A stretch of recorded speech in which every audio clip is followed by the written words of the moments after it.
How's it going, everyone? It's Harvey from Weather Sponge 1000, and in this video we're going to focus on Hurricane Agatha that should make landfall along the southern Mexico coast within the next 24 to 48 hours and determine if it'll redevelop into Tropical Storm Alex in the Gulf of Mexico to where it could impact the Gulf states of the United States. But before I begin, make sure to subscribe if you want to see more weather-related content. Make sure to like this video. Make sure to turn on post notifications if you want to see even more weather-related content. So the key difference now that we see today in the 5-day graphical tropical weather outlook from the National Hurricane Center is now we do have a chance that Tropical Storm Alex does develop along the southern Gulf of Mexico into the Caribbean Sea, where now we have a 30% chance within the next 5 days of tropical cyclone formation, and I definitely wouldn't be surprised if that chance increases as we head further and further into the future, because we have seen the computer models want to develop this a little later, closer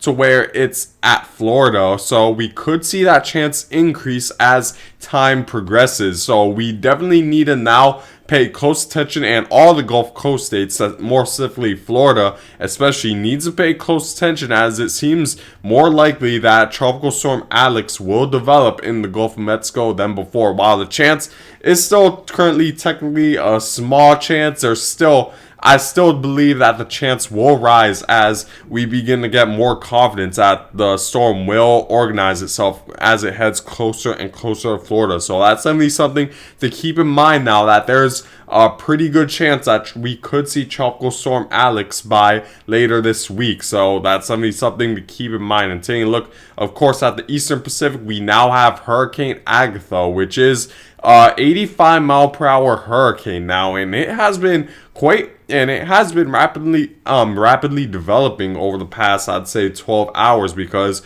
when I went to bed last night around 8 hours ago, the storm was only around 60 miles per hour, but now it's at 85 miles per hour within only an 8-hour period. So we are seeing the storm rapidly intensify, and it makes sense why. If we were to take a look at the water vapor imagery for Hurricane Agatha, you see that we're seeing a huge blowup of thunderstorms around center circulation, which is lowering the pressure along the surface, and that's increasing the wind speed quite rapidly for a stronger hurricane to develop, to rapidly intensify, and more convection to occur overall as a result of a stronger wind speed that's converging those air molecules a lot faster thanks to the stronger wind speeds associated with this storm. So it's continuing to strengthen as it heads closer and closer to the southern Mexican coastline. The wind shear for the most part is relatively light. You see that there isn't really an area where those clouds are drifting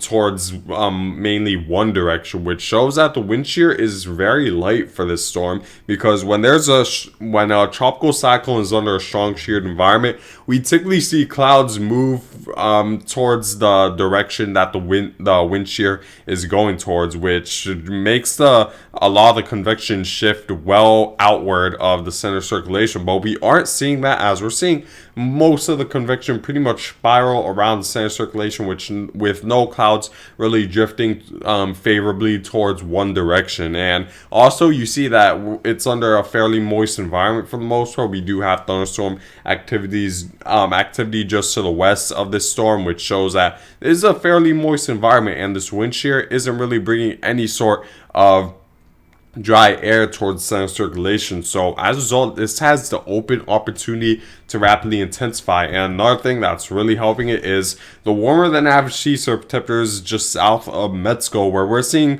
temperatures hover around 30 degrees Celsius range, which even during the peak of the Atlantic hurricane season, it's difficult in a lot of areas to get sea surface temperatures that warm. So the much warmer than average sea surface temperatures just south of Mexico is contributing to the rapid intensification of this storm. However, of course, it doesn't have a lot of time before it reaches land, so it's unlikely. I'd say it'll reach maybe major hurricane status, but I'd say this could easily get to Category 2 strength, and I wouldn't rule out Category 3. I'd say Category 4 and Category 5 there, of course, very unlikely, but Category 3 is definitely in the realm of possibilities if this really does organize fast enough, and it seems like the structure is there for this to rapidly intensify as it heads towards the southern Mexican coast. So that's something to keep in mind, and be prepared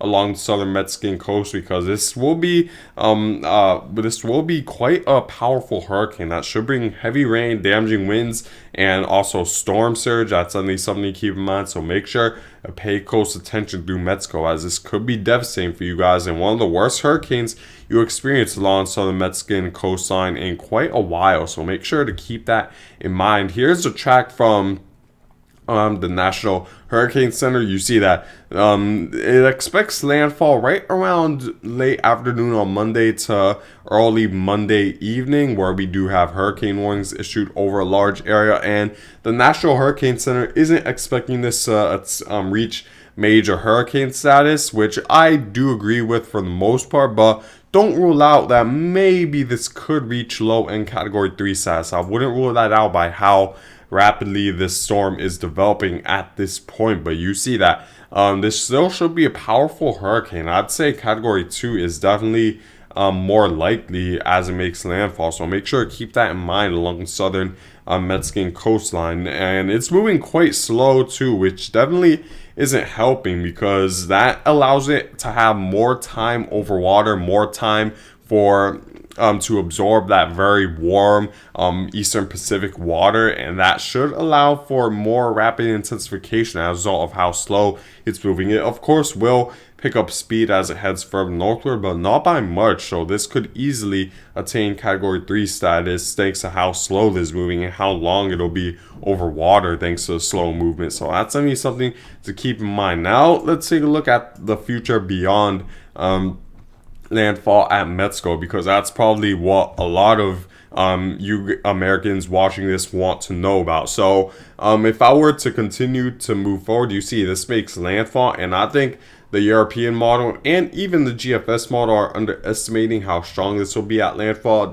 I think this will definitely be a stronger storm, which does raise a concern a little bit, because that could bring more energy. Not only will that impact Mexico more, but that would bring more cyclonic vorticity to the Gulf of Mexico, which does enhance the possibility of this redeveloping in the Gulf of Mexico. So if I were to continue to move forward, you see that the shower should linger for quite a while, and then we'll eventually see this low eventually move towards Cuba, and we do see some vorticity and some a little bit of a formable low pressure system develop, where we do see a tropical storm develop just to the west of Cuba, and this could move up into Florida, which is the current consensus, and we could see this low develop as early as maybe the 5-day mark, but it's gonna deal with a lot of land over the Yucatan Peninsula, so that's definitely another factor we're gonna need to worry about. And let me actually zoom in a little bit just so you guys get the better picture. So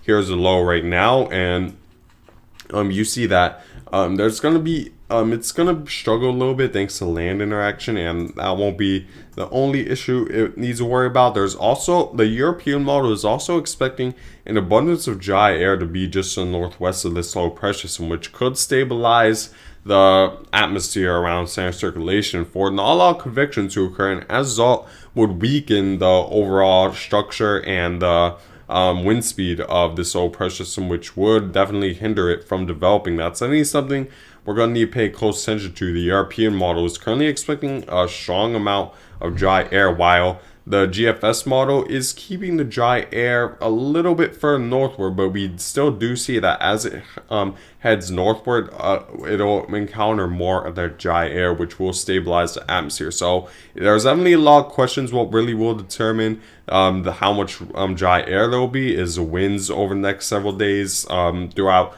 the southeast. If the winds are a little bit stronger from the north, expect more dry air to head further southward, but if they're a little bit weaker, the dry air will be a little bit less southward, which would definitely help this storm develop a little bit more. So that's going to be something to keep in mind. Now taking a look at the wind shear in the upper levels of the atmosphere, we do see that the wind shear will also be another inhibiting factor. While it might be in an area where the wind shear is light, and we do have a little bit of an upper level high just to the east of the Yucatan Peninsula, you see that the wind shear in the north of it will be quite strong, and that could hinder it depending on the position of this low pressure system. Currently, it's under an area where it's just south of the strong wind shear, and it's in a light to moderate sheared environment, which may be enough for this to develop. But again, we just need to wait and see how much wind shear there will be to really determine how much it'll strengthen. And at this point in time,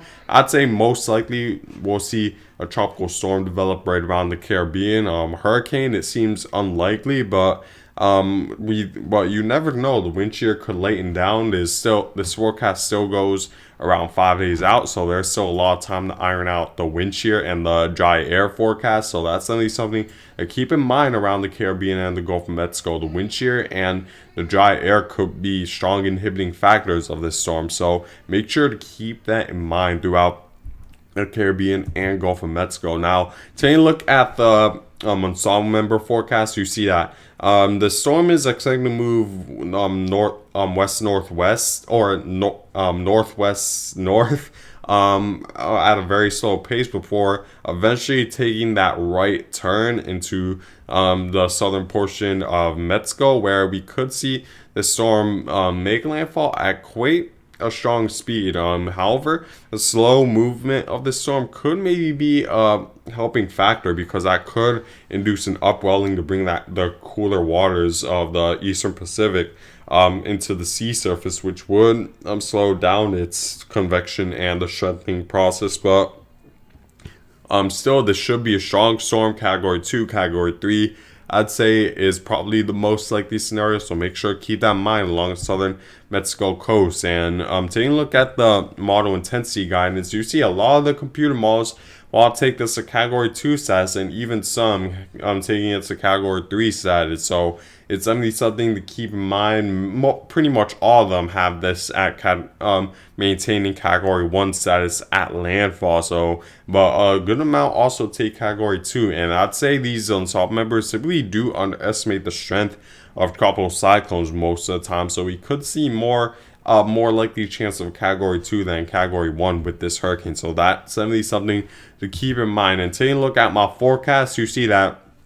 now I'm expecting Agatha to take that eastward turn. So it seems like this main steering flow of this will be a weakness in ridging in the middle of the Atlantic, and that should steer tropical Hurricane Agatha towards the east, which would put the Gulf Coast of Florida as a primary, as the area that could be targeted. While I'd say for the northern Gulf of Mexico, it's unlikely that this will move northward. The wind shear is just too strong, and the weakness in ridging around just the northeast of Hurricane Agatha will be too weak to the point where this storm will have an open area to move northeastward. So Florida should be at its main risk at this point. So make sure to keep that in mind. Along Florida, you need to be at high alert at this time. But anyways, guys, I thank you guys for watching. Make sure to subscribe if you want to see more weather content. Make sure to like if you like this video, and make sure to turn on post notifications if you want to see even more weather content. And I hope you guys have a great day.